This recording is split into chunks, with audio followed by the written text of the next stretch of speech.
gutom, maraming walang trabaho sa nakaraang mga sunod-sunod na bagyo. Ang ating mga kababayan ay nanatili sa baha, nanatili sila sa mga tolda, walang bahay, nakikitira. Meron ba tayong nakita? Correct. Meron ba tayong narinig na sila ay ating tulungan at pagkaisahan natin na tayo tumulong?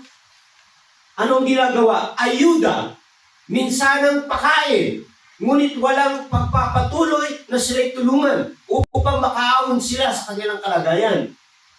Ano pa po? Ang droga ay nanggagaling sa Malacanang. Ayaw pakinggan dahil totoo may nangyayari hindi maganda mula sa ating mga pinuno dyan sa Malacanang. Pababa hanggang sa mga opisyal.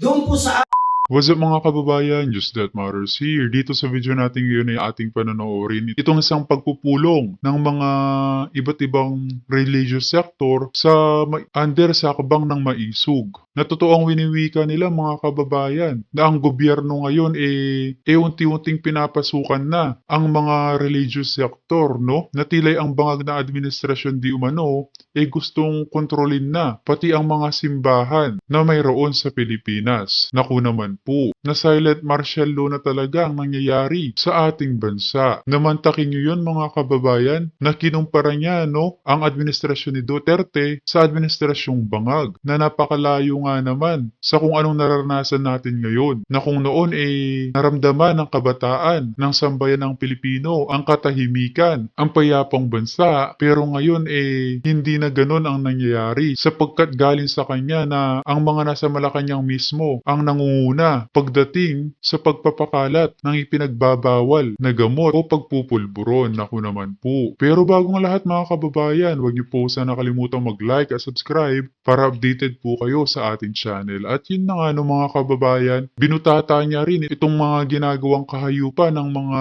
kongreso natin, no? Na puro na lang sila ayuda na kaysa paglaanan nga ang mga flood control projects at iba pang proyekto na makakapagpagaan sa buhay ng ordinaryong mamamayan, talaga nga namang kinukulimbat ng mga buwayang nauupo. Kung kaya naman hindi ko na patatagalin pa mga kababayan, heto na ang buong video. Ito, ako po ay hindi umaasa na makatanggap ng imbitasyon muli upang makapagpahayag ng aking mga nakikita at nararamdaman.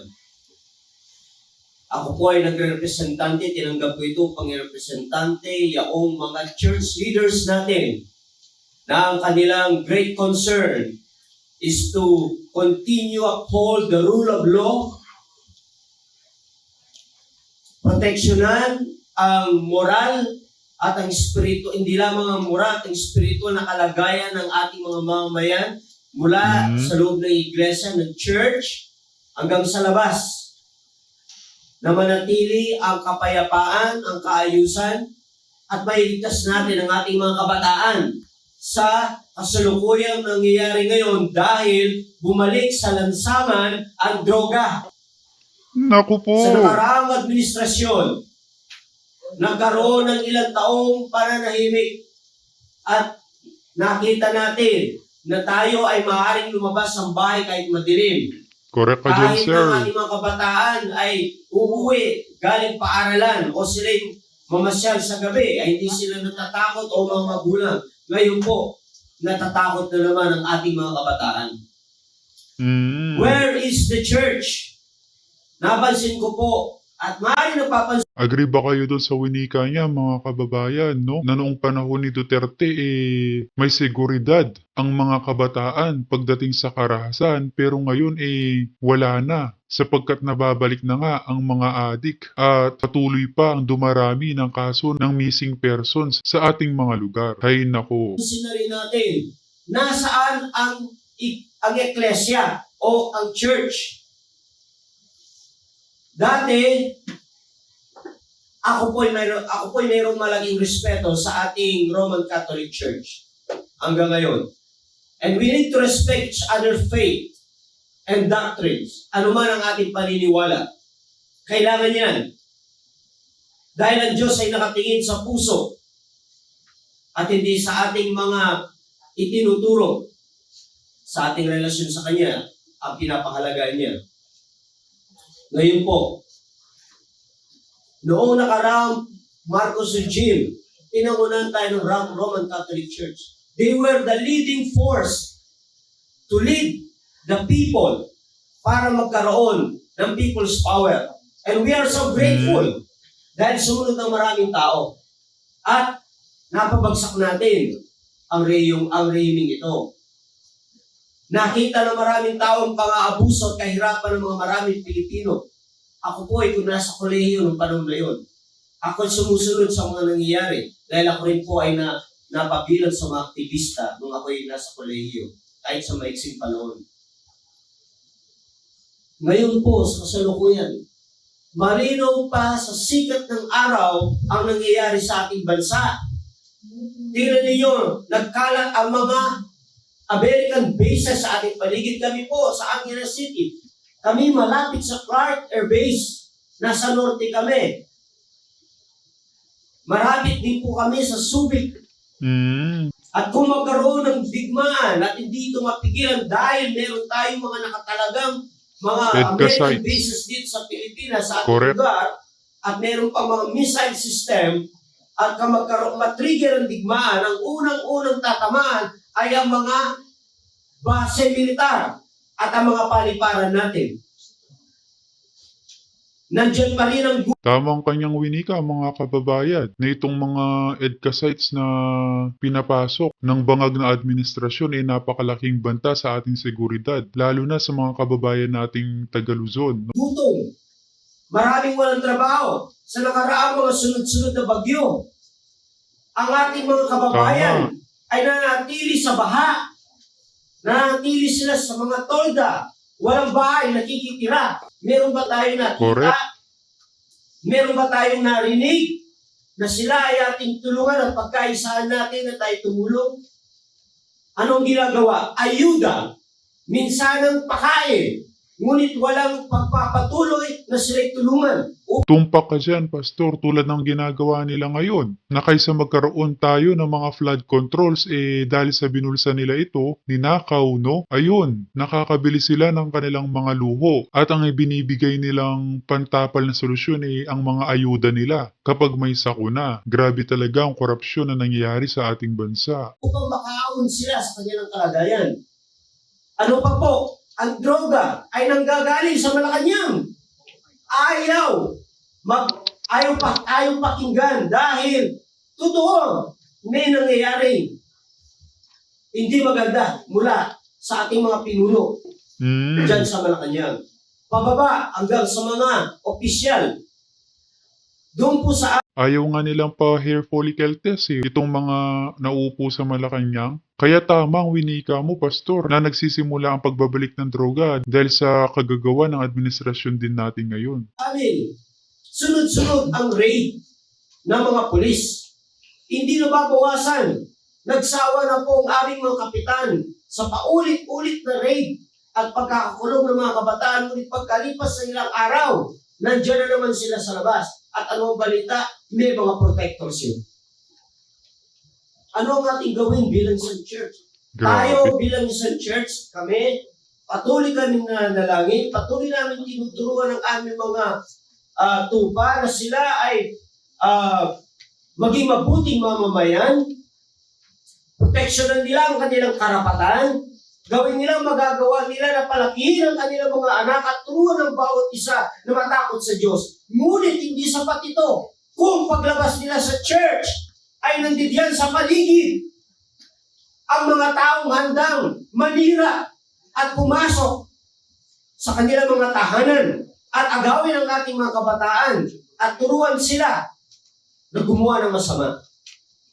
Ang nangyari po sa nakarang mga araw sa paglusob sa isang church, hindi man natin tinatanggap o marahil tayo napapangiti sa kanilang pastor dahil sa kanyang mga sinasabi o sa kanilang paniniwala sa nakaraang mga araw.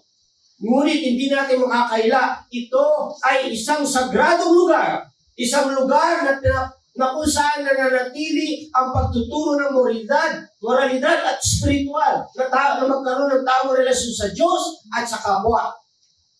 Ngunit ano ang ginawa nila? Nasaksiyan natin yan. Yan ay hindi posibleng mangyari din sa susunod na mga araw, sa mga iba pang mga church. Dahil ang state ay maaaring pumasok sa church, pero ang Correct. church ay di maaaring makialam sa state. Tulad na lamang ng nangyari sa Kingdom of Jesus Christ, mga kababayan, na gusto nyo ba na dumating ang panahon na pati ang religious sector nyo pakialaman ng bangag na administrasyong ito, na kung ano ang naranasan ng mga miyembro ng Kingdom of Jesus Christ, ganun din ang maranasan ng mga religious sector. Aba, mag-isip-isip na kayong mabuti, mga kababayan, lalo na't bali-balita na gusto nilang isulong ang charter change under sa bangag na administrasyon. Naku naman po. Political. Hindi ba?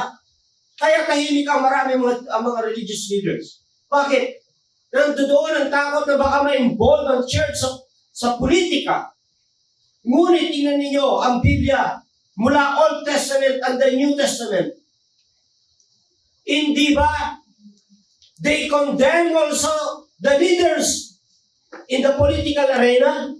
Nagkaroon ng mga crusade. Even in the time of Jesus Christ. Before Jesus Christ was baptized, nandiyan si John the Baptist, he condemned them. Yung mga sundalo, yung mga pinuno katulad ni Herod. And then Jesus Christ came. He was baptized and he began his ministry. He condemned them to. Maging ang mga religious leaders na nakikisang-ayon sa gawang masama, kinondemn niya sila. Ano sabi niya sa kanila? Para Correct. kayong mga nichong pinturado sa labas. Ngunit sa loob ay puno ng bulok na buto. Ano sabi niya? Ibigay niyo kay Caesar ang kay Caesar at ang Diyos ay para sa Diyos. Hindi lamang yan tax ang sinasabi niya doon. Serbisyo, paglilingkod, pagsunod sa batas. At ang dapat tingnan ng bawat isa sa atin, ang church at ang state, bagamat ito ay magkahiwalay, ngunit tingnan natin, unti-unting pinapakialaman, pinapasok na rin ng mga politiko. At ang mga church leaders Correct. ay involved na rin sa politika. Pero tahimik sila. Bakit? Bakit sila tahimik? Ayaw nilang masali ng lantaran. Pero nandyan sa loob ng church ang mga politiko. Tumatanggap ng mga tulong sa mga politiko. Hindi masama yun para sa church, para sa mga tao natin sa loob ng church. Ngunit sa kuya nangyayari, bakit hindi tayo nagsasalita sa nangyayari ngayon? Bakit tahimik ang church? What the church can do?